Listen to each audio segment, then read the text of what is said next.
আসসালামু আলাইকুম।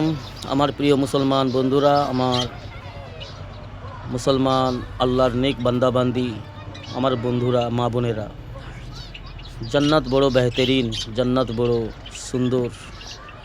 জান্নাত আল্লাহর সমস্ত খুশির নেয়ামতে সাজানো। যে সকল বান্দারা, আল্লাহর নেক বান্দাবান্দিরা আল্লাহকে রাজি করে দুনিয়া থেকে ইমানের সহিত বিদায় নিতে পারবে, যেতে পারবে, যে সকল বান্দাবান্দি জান্নাতি হবে, তাকে আল্লাহ রাব্বুল আলামিন বলবেন, আয় আমার বান্দা, তুমি আমাকে দুনিয়ায় খুশি করেছো, দুনিয়ার জীবনে আমার হুকুম পুরা করেছো, আমি তোমার উপর রাজি হয়েছি, তুমিও আজ রাজি হয়ে যাও, আজ আমি তোমাকে রাজি করব। তুমি কি চাও বলো। আল্লাহ বলবেন জান্নাতি বান্দিদেরকে, আল্লাহ সওয়াল করবেন জান্নাতি বান্দাদেরকে, কি চাও বলো। চাও, আজ আমি দিতে চাই, তোমার চাহত পুরো করতে চাই, তোমার মনের খ্বাহিশ পুরো করতে চাই। বান্দা তুমি চাও। তো বান্দা অনেক কিছু চাইবে, যেটা খেয়ালে আসবে, যেটা মনে আসবে, বান্দা চাইবে। চাওয়ার পর বলবে, থেমে যাবে। তো আল্লাহ বলবে, বাস আর মাঙ্গো, আরও চাও, কিছু আরও চাও। তো বান্দা আবার মনে করে করে অনেক ভাবনা চিন্তা করে আরও অনেক কিছু মাঙ্গবে।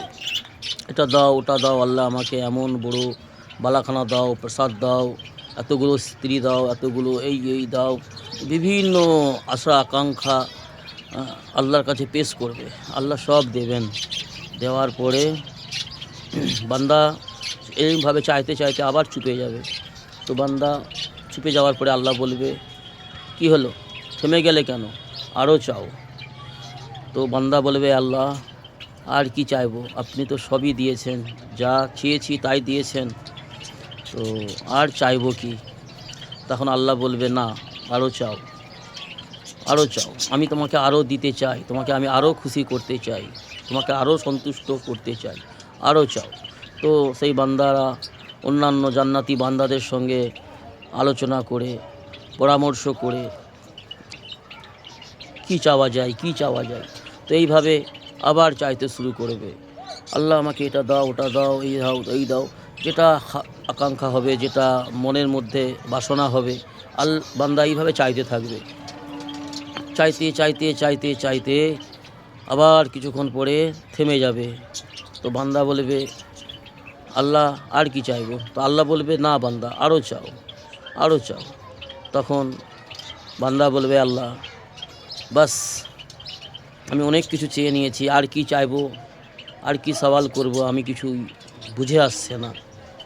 তো আল্লাহ তখন বলবেন, বান্দা বাস, তোমার চাহাত এতটাই, তুমি তো এখনও নিজের শান মোতাবিক তোমার যতটা পাওনা, তুমি ততটাই এখনও চাইতে পারোনি। আর আমার শান, আমার দেওয়ার ক্ষমতা অনেক অনেক বেশি, তোমরা ভাবতেও পারবে না। অর্থাৎ বান্দা, তুমি যা চেয়েছো সব নাও, যেটা চাইতে বাকি রয়ে গেছে, চাইতে ভুলে গেছো, অর্থাৎ তুমি যেটা চাওনি সেটাও নাও। তো এইভাবে বান্দার মনের খ্বাহিশ, মনের ইচ্ছা আল্লাহ পূরণ করবে। এটা আল্লাহ রাব্বুল আলামিন কোরআনের মধ্যে ঘোষণা করেছেন। তো বন্ধুরা, আমাদের ব্রেন হচ্ছে নাকিস, আমাদের চিন্তা চেতনা, আমাদের দেখা শোনা ভাবনা সব কিছুই দুর্বল, সব কিছুই অতি সামান্য। তো আমার বন্ধুরা, আল্লাহ রাব্বুল আলামিন বড় দয়াশীল, বড় ক্ষমাশীল, বড় রহমানুর রহিম, বড় দেনেওয়ালা।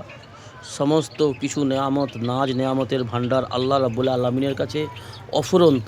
তো সেই জন্য আমরা সমস্ত পাওয়া আমাদের পূরণ হবে, সমস্ত চাওয়া আমাদের আল্লাহ পূরণ করবেন।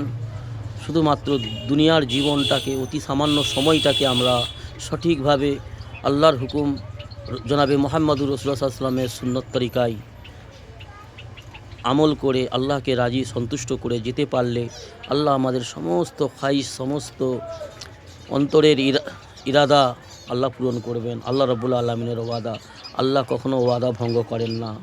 আল্লাহ আমাদেরকে যা কিছু আমরা নিয়ে বসবাস করছি সমাজে দুনিয়াতে, আল্লাহ সব কিছুই আমাদেরকে না চাওয়াতেই দিয়েছে। তো সেই রব্বুল আলামিন আমাদেরকে সব কিছু দেবেন, যেগুলো সব দেবার ওয়াদা করেছেন সেগুলো অবশ্যই আল্লাহ দেবেন। আল্লাহ ওয়াদা ভঙ্গ করেন না, করবেন না। ওই জন্য বন্ধুরা, দুনিয়ার অতি সামান্য অল্প সময়ের জীবনটাকে অবহেলায় নষ্ট না করে, খামখেয়ালিতে শয়তানের খেয়ালে না পড়ে, শয়তানের ধোঁকা থেকে বেঁচে রাসূলুল্লাহ সাল্লাল্লাহু আলাইহি ওয়াসাল্লামের সুন্নত তরিকায় জীবনটাকে অতিবাহিত করে আল্লাহকে রাজি করার জন্য চেষ্টা করি। আল্লাহ আমাদের তৌফিক দান করুন, আল্লাহুম্মা আমিন। বন্ধুরা, হকের পথে ফিরে আসুন, নফসের গোলামি ছেড়ে, মানমানির পথ ছেড়ে আল্লাহর পথে ফিরে আসুন, দ্বীন ইসলামের পথে ফিরে আসুন, সফলতার পথে ফিরে আসুন। আল্লাহ আমাদের তৌফিক দান করুন, আল্লাহুম্মা আমিন। আসসালামু আলাইকুম বন্ধুরা।